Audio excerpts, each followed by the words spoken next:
Tennessee, Lewis, Clark, and the Corps of Discovery. Class, settle down.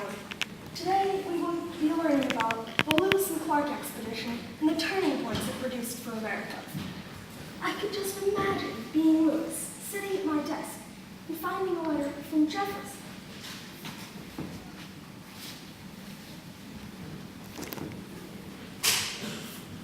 I am Mary Lewis, President Jefferson's secretary. On June 20th, 1803, President Jefferson sent me a letter commissioning the first expedition of any person and asking me to lead it.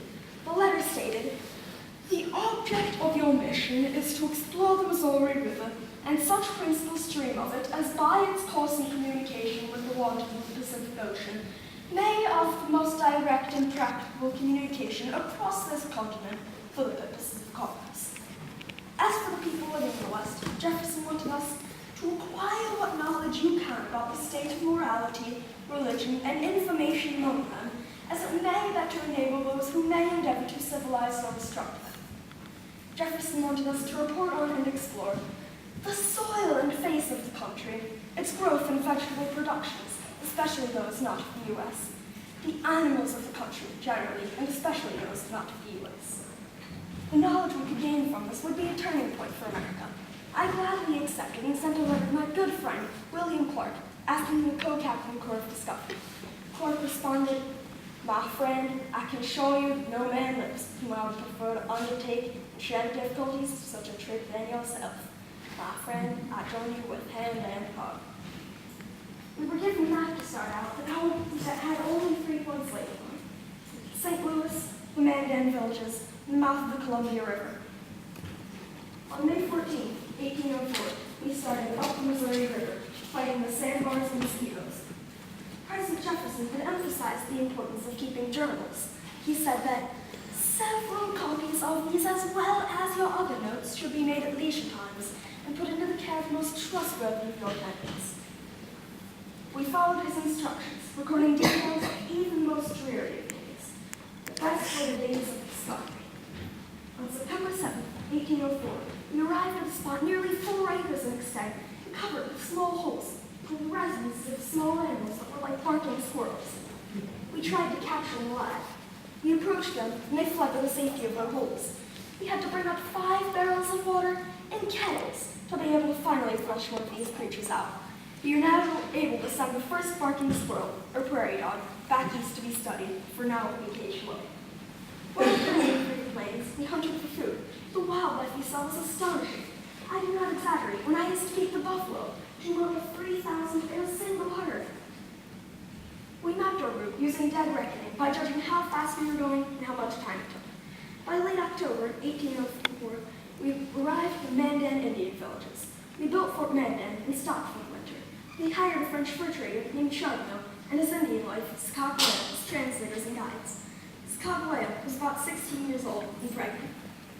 The winter was cold, sometimes reaching 45 degrees below zero. We added our measurements and what the Mandans knew about the country that lay ahead to the map. And on April 7, 1805, sank the map and many specimens, including the barking squirrel, back east to the Kiowa with 15 men before the Mandans.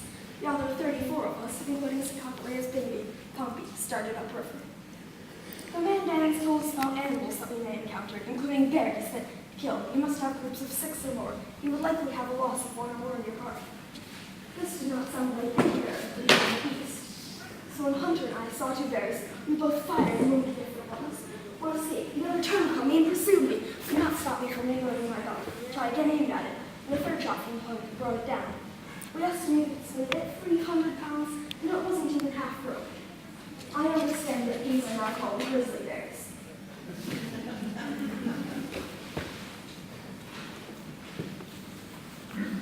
Scott-Ray's importance to Guy grew. She was from the Shoshone tribe, had been stolen from her and sold to Charbonneau by another tribe, the Dotson. She was beginning to recognize some of the area and could only imagine what might lay ahead. The land was changing. We began to see mountains in the distance and knew we would need horses to cross them, so I went searching for the Shoshones on land.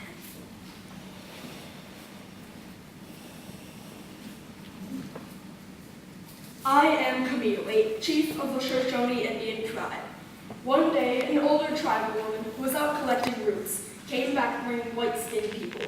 I had 60 warriors lined up in front of camp, but when the white people came, they all laid down their guns. I welcomed them into camp, and they said they had others that wanted to speak with us. Eventually, one black-skinned and other white-skinned people came. We began to speak through interpreters. Suddenly, the translator ran over to me and hugged me. It was the Cagwea. They had brought back my sister. I was so happy. Since they said they would try to supply us with guns later, they got their horses. They wanted to continue upriver, but I told them it was not possible, as the river became too narrow. They checked, and after, I helped them to map route over the Bitterroot Mountains. We gave them what made people hold together.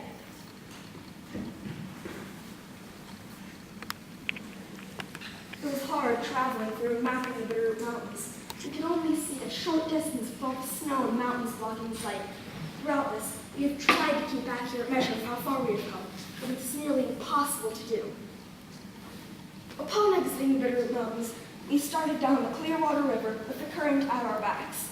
Along the river, we met up with a new tribe of Indians who flattened the foreheads of their children between two wooden planks as a sign of beauty. We called them the Flathead Indians, and after recording this in our journals, hurried with the Pacific to hopefully reach it before the winter did. On November 18, 1805, we reached our goal. We held with astonishment the waves dashing against the rocks in this immense ocean. We are now able to complete a map from St. Louis to the Pacific Ocean.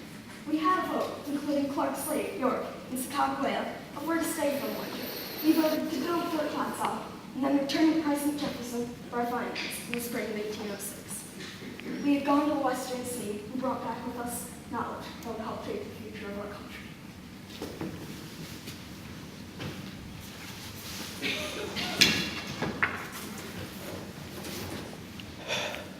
So, class, to review. A very successful expedition representing many turning points in history. While they did not find a water route to the Pacific, the accurate mapping of a route to it was a turning point for American exploration and commerce. With the purchase of Louisiana Territory in 1803, the size of our country had doubled. Their expedition opened a gateway to the West. During their 2.5-year journey, they mapped 4,135 miles and were only off by 40 miles. This transformed America's knowledge of the West, leading to the decline of other countries' claims to the continental U.S. Their expedition was also a scientific turning point. Significant and detailed information about the plants and animals which were new to Americans was recorded. Of the 178 new kinds of plants, some were ornamental, for example, the prairie flax.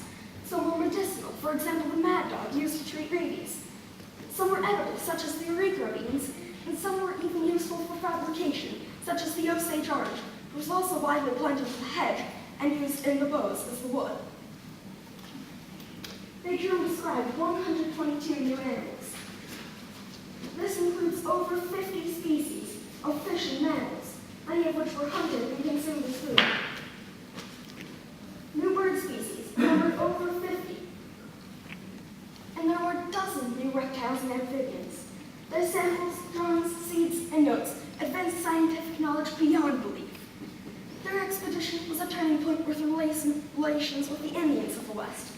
The Corps encountered 84 tribes, and all but a few of the meetings were peaceful. After the expedition, a dozen Indian tribal leaders even went to visit their new great father, President Jefferson, at Monticello, and silhouettes of them were made and hang in his library to this day. Sadly, the expedition was a turning point for some native animals and many native Indians of the West. By 1889, buffalo had been hunted to near extinction. With many rivers now dammed, native salmon and trout are nearly gone from the region, and many native Indian tribes have been forced off their native lands to reservations. Sadly, class, you too must be forced out the door as our time to begin. I hope that you all now know how important it was that Lewis and Clark went to the Western Sea. Thank you.